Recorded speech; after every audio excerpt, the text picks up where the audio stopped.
Doug Karsch, Scott Anderson, 97.1.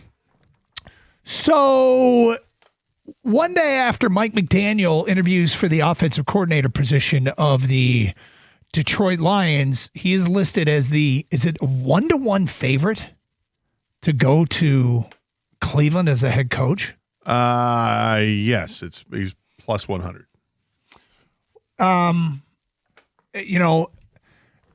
was reading some stuff last night where there was sort of this feeling that he wasn't going to get a head coaching position this cycle. I feel like with the additional maybe surprises in the last week, like Baltimore and Pittsburgh, I don't know that there's a chance in hell he's not going to get a head coaching position this cycle. I feel like it's highly, highly probable. I mean, hey, look, I love it if he didn't, but it feels to me like that's just probably not going to be in the cards. Yeah, I think McDaniel is going to be a head coach as well. But if he's not, then it absolutely opens the door. Love what they've done to position themselves to be, hey, it didn't work out. But right, and with Philadelphia getting rid of their offensive coordinator, well, that's an interesting job over there in Philly as well. Yeah, a team that has a better offensive line, has a superstar running back like the Lions do. They've got great receivers like the Lions do. It's a similar thing. Do you want to work with Jalen Hurts or do you want to work with Jared Goff if he doesn't get a head coaching gig? Yeah, and the only thing with that is, Gators, you might be there for 1 year only, good or bad. Well, yeah, because Philly's gone through 5 coordinators in 5 years. Yeah, and then 2 of them good because they got head coaching jobs after, and 2 of them bad because they just were not good enough. So, Detroit News did a story about who their OC could be, and they listed more than Mike McDaniel as far as candidates are concerned. Well, they got an interview with somebody today. Who are they talking to? Mike Kafka. Oh, the dude from the Giants. Yeah, the interim coach for the Giants who was calling plays and called plays against the Lions, and the Lions win over the Giants in overtime. Mm-hmm. I also find it interesting. The 2 candidates they've interviewed for the offensive coordinator job are from 2 teams. Were the Giants in town for the was it Giants at joint practices with the Dolphins? It was the Dolphins. Wasn't the Colts? I don't remember. I think it was the Colts. I forget who the other team was. Might have been the Giants. It might have been the Giants. Was it Kane? Do you remember were the 2 teams that came in for joint practices, the Dolphins and Giants? I do not remember. I can't remember. Well, they played them in the preseason, right? They played them during the regular season. Yeah. Late in the year, and it was. He called up the Jameis Winston throwback pass on us. Was it the Texans? Maybe it was Texas. Yeah. I forget. Whatever. Strike that.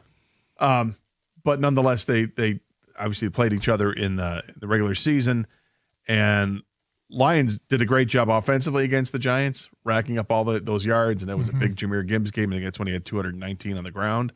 But the Giants, if I'm not mistaken, then they put up well over 400 yards in offense against the Lions. Yeah, Jameis had a great game. The other names on the list, T. Martin is one of them, who would be coming from the Ravens, and I'm not sure I would want somebody who worked he was the quarterback coach with the Ravens, and I'm like, it doesn't mean it can't be done, but is there any comps between what the Ravens are doing with Lamar and what the Lions would do with Goff? Does that make any sense? No, I don't think it does. Yeah. Jake Peetz is the passing game coordinator for the Seattle Seahawks. And he was 2 years with Nick Saban at Alabama as an analyst. And then he put in some years with the Rams and McVay. And I know you don't love McVay, but that's the tree that Jared Goff fell off of. And what they've done this year offensively with Sam Darnold, not particularly a mobile quarterback, and where he's got that team, that's an interesting one that I think warrants further inspection. I'd be intrigued to see how far that gets. Do you have any thoughts on Pete? Say that again. I'm sorry. He was the guy with the quarterback coach with the passing game coordinator with the Seahawks. Yeah, I'm not interested in quarterback coaches. I'm not a passing game coordinator. Yeah, no, I'm interested in offensive coordinators, head coaches that know how to call plays, to be coordinators. I don't want to take a chance on who the next young stud is going to be. I want the guy who's done it. I want some experience. Well, what he helped contribute to was one of the top scoring offenses in the NFL this year. Their passing game was top 10 in the NFL. But look, if he's never called plays before and you have no interest in him, that's fine. I'm not as opposed to it because it just feels to me like we know what this offense can do. I don't know that it takes a ton of experience there, but look, all of this, with my opinion on it, that's just what I want. It doesn't Pete's mean a wizard, dude. It doesn't mean that I wouldn't go ahead and interview guys. Go ahead and interview everybody, right? But my guess is the one that I would want is going to be somebody who's got experience doing it. Now, when the Lions interview these guys, whoever they hire is going to be somebody that blows them away, or it's going to be somebody who they're like, they just start smiling and nodding at each other, going, "Yep, this guy fits exactly what we're looking for." And I'll have no idea what that is because I'm not part of those interviews. But I'll guarantee that's exactly what they're going to say once they make a hire. Is it, if it's Dan Campbell doing the talking in a press conference, yeah, Brad and I there was a moment during the interview, we just looked at each other and we're like, this is the guy. Mm-hmm. He's our guy. He absolutely buys into what we're selling and what we want to do as a team, and it's a perfect fit for us. That's what they're going to say. It's probably how it works. Is it should just, be how it works. Sitting in those interviews, and it just becomes obvious who that they want. Now, McDaniel, look, we can hope that there's a complete and total, for some reason somebody like bails on him, and then there's what about Stefanski? What about bringing in Kevin Stefanski to be your OC, the fired head coach of the Cleveland Browns? I mean, I'm open to it. He's another guy that everybody says is a great offensive mind. And yet, I don't know if the Browns were ever thought of as being a great offensive team, but things got derailed there when they gave up their entire future to get Deshaun Watson, and then he got hurt, and then they start scrambling. So then he's working with rookie quarterbacks and a 60-year veteran or whatever. So it was kind of difficult to gauge what he did there, but he is highly thought of. Again, bring him in, absolutely. And it would seem that that's a guy that, at least on paper, has an awful lot of cachet, has a resume that apparently people really like enough to give him another chance as a head coach. There are some people that think that the Browns are crazy not to hang on to him as head coach. So, yeah, look at that very seriously. So I like that because he's experienced. When he was the offensive coordinator in Minnesota 5 years ago, they had one of the top offenses in the NFL. That is something that you had to like. There's your experience, Gator. That would be your guy with experience that could make a ton of sense. The name that I mentioned at the beginning of this whole thing was Zach Robinson, the offensive coordinator with the Atlanta Falcons when Raheem Morris got let go. I've heard no rumors about him. Let me do a quick Google search and see if he's interviewing anywhere, because that's a guy that has a ton of experience dating back to having worked in LA when Jared Goff was there. And I think that's an important part, is being able to know what you're getting, and a guy that knows what he's got in Goff, and Goff knows and trusts him, which just because they work together doesn't mean he knows and trusts him.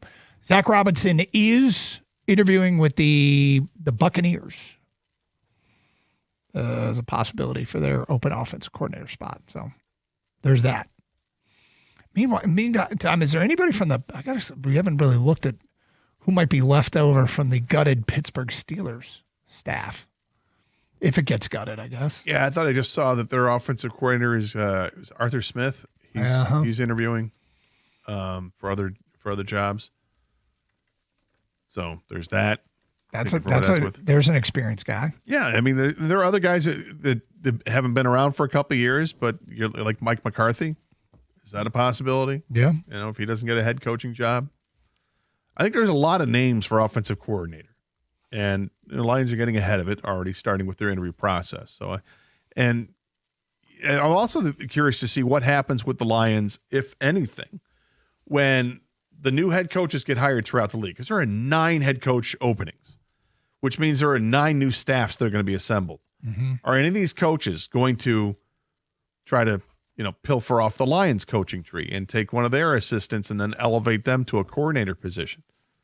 Is that possible? Are we going to get ready to lose somebody? I mean, they might. I don't really have a ton of those concerns because of the season that they just had. I mean, that might be a little bit narrow-minded and short-sighted, but let's face it. Everybody was looking at the Dan Campbell tree leading up to last year when both coordinators got plucked, and then the coordinators started taking guys off the staff.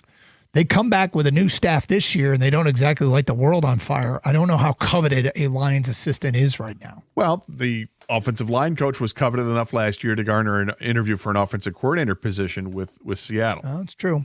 So does he get another interview, or is he going to get plucked off the staff to become somebody's offensive coordinator? So according to the ESPN reporter that covers the Tennessee Titans, at this hour, Mike McDaniel is in their facility. And they are talking with Mike McDaniel later, and this is from Teron Davenport, who covers the Titans for ESPN. The team will conduct a virtual interview with Steelers OC Arthur Smith later today. Smith was the OC for the Titans during their run to the AFC Championship game in 2019 and the AFC South title in 2020. I think Arthur Smith would be a fine hire.